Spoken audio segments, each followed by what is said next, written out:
আমরা আজকে দেখে নিচ্ছি ফ্রেজ এবং ক্লজের ডিফারেন্স। এটা আমাদের অনেক সময় কনফিউজ করে যে ফ্রেজ এবং ক্লজ জিনিসটা কি, সেটা খুব সহজে বুঝে নিচ্ছি। ফার্স্টে আমরা দেখছি ফ্রেজ কি। ফ্রেজ বলতে বোঝায়, এখানে লেখা আছে is a group of words. Group of ওয়ার্ডস মানে কয়েকটা শব্দ, শব্দের একটা দল। That doesn't have both A subject and a finite verb. সেই শব্দ কটার মধ্যে কিন্তু কোনো সাবজেক্ট কিংবা কোনো ভার্ব থাকবে না। এবং বলেছে it can not stand alone as a complete sentence. এবং সেই শব্দ বন্ধটা বা সেই শব্দ কটা কিন্তু নিজে কিন্তু একটা কমপ্লিট সেন্স, সম্পূর্ণ অর্থ প্রকাশ করবে না একটা বাক্যের মতো।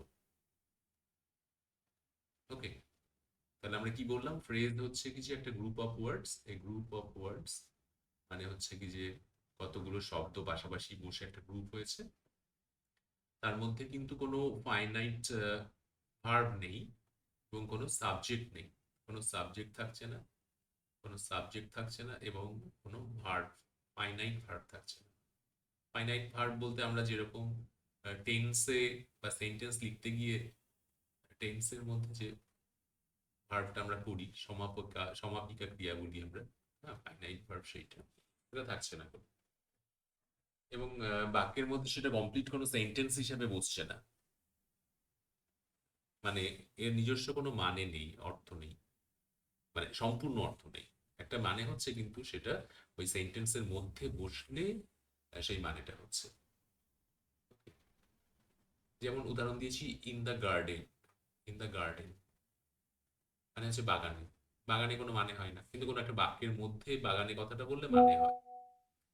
ভেরি বিউটিফুল, খুব সুন্দর, কোনো একটা বাক্যের মধ্যে বললে সেটার মানে হয়। আর একটা জিনিস যেটা আমাদের মনে রাখতে হবে সেটা হচ্ছে কি যে ওর এই ফ্রেজটা কোনো একটা পার্টিকুলার পার্টস অফ স্পিচ হিসাবে কিন্তু বাক্যে কাজ করবে। কোনো একটা পার্টিকুলার পার্টস অফ স্পিচ কি কি হতে পারে সেটা?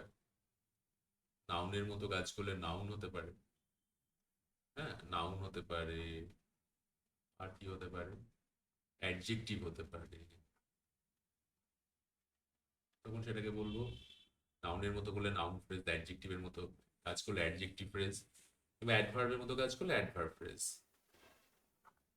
ঠিক আছে?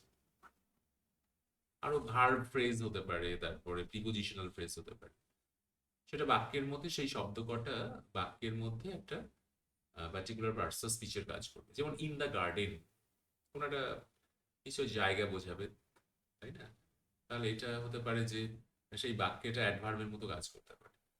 যাই হোক, এখানে এই যে আরো কয়েকটা উদাহরণ ছিল, রানিং ফাস্ট বা under the blue sky, phrase সব। এটা যেমন ভার্ব ফ্রেজ, এটা যেমন অ্যাডভার্ব ফ্রেজ। ভেরি বিউটিফুল অ্যাডজেক্টিভের মতো কাজ করছে, অ্যাডজেক্টিভ ফ্রেজ। আচ্ছা, বাক্যে কি হচ্ছে? The boy is playing in the garden. The boy is playing, ছেলেটা খেলছে বাগানে। এই বাগানে, এটা হচ্ছে ফ্রেজ। ইন দ্য গার্ডেন এটা একটা ফ্রেজ, কারণ এর মধ্যে কোনো সাবজেক্ট নেই কিংবা কোনো ভার্বের কম্বিনেশন নেই।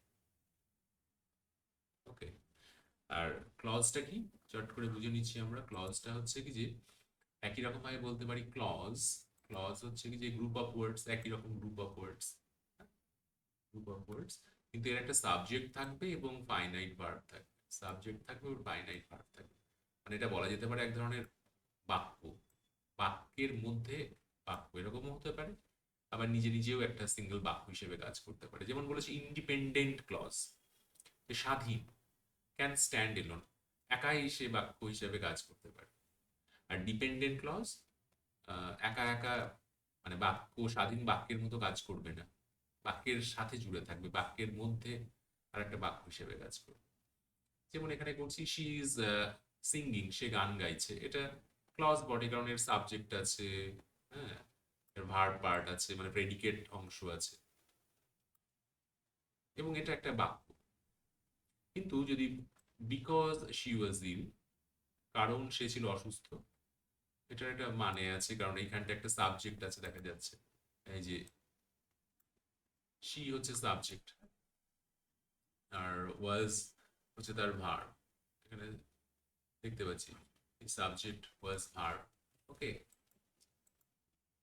এবং এবং ডিপেন্ডেন্ট ক্লজ এটা, কারণ এটা কারোর ওপর ডিপেন্ড করবে, একটা বাক্যের পরে এটা আমরা এটাকে জুড়তে পারবো। যেমন এই সেন্টেন্সটা, I stayed home because I was ill, আমি বাড়িতেই ছিলাম কারণ আমি অসুস্থ ছিলাম। এই যে বিকজ আই ওয়াজ ইল, এইটা হচ্ছে কি যে একটা clause.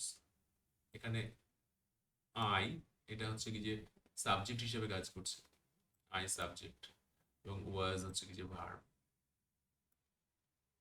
Because I was ill is a clause, কারণ এর সাবজেক্ট আছে আই এবং ভার্ব আছে ওয়াজ। তাহলে ফ্রেজ অ্যান্ড ক্লজের তফাৎটা কি হলো? Phrase group of words, clause group of words. ফ্রেজের মধ্যে কিন্তু কোনো সাবজেক্ট বা ফাইনাইট ভার্ব নেই, কিন্তু ক্লজের মধ্যে সাবজেক্ট এবং ভার্ব অংশ আছে।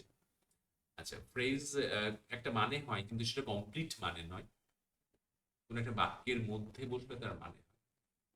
আর ক্লজের ক্ষেত্রে সে নিজে নিজেও বসতে পারে এবং বাক্যের মধ্যে আরেকটা বাক্যের মতো বসতে পারে, কারণ তার সাবজেক্ট এবং ভার্ব আছে।